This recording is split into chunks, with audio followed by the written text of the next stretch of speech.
తెలంగాణ స్టేట్లో ఇది టౌన్కి నియరెస్ట్గా ఉన్నది కాబట్టి దీన్ని కొద్దిగా డెవలప్ చేయాలని ఉంది. అంటే సీఎం గారు ఉద్దేశం ఏంటంటే ఒక తిరుమలగా డెవలప్ చేయాలని.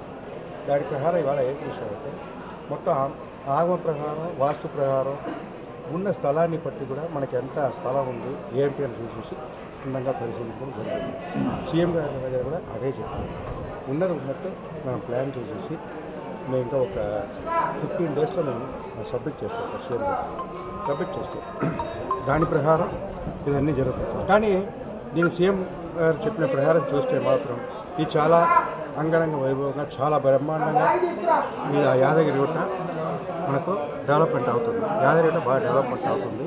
దాని ప్లాన్ కూడా మన సీఎం గారి ప్లాన్ కూడా దాని ప్రకారం మేము కూడా ఫాలో మొత్తం శాస్త్రానికి వృత్తం లేకుండా శాస్త్రానికి ఆగమానికి అగెన్స్ట్గా విధంగా పోకుండా దానికి అనుకూలంగా పోయి దీన్ని డెవలప్ చేయాలనేది మా స్థపతి సొసైటీ.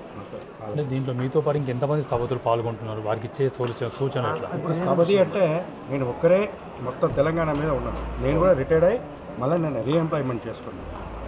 దీనికి ఒక ప్రత్యేకంగా దీనికి ఒక స్థపతి సెక్షన్ అయినా సపరేట్గా ఉంటేనే ఇది డెవలప్ అవుతుంది. లేదని అనుకోండి నేనేమో అక్కడి నుంచి వచ్చేసి ఇక్కడ ఇదేం చేయలేదు. నాకు ఆరోగ్యం కూడా పెద్దగా అవ్వలేదు కాబట్టి నేను ఆ ప్రపోజల్ కూడా మనం పెడుతున్నాను. పెడితే ఇక్కడ ఒక స్థపతి సెక్షన్ అని ఇక్కడ ఒకటి ఉంటుంది.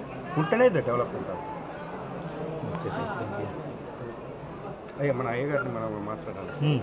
మా గురుగారు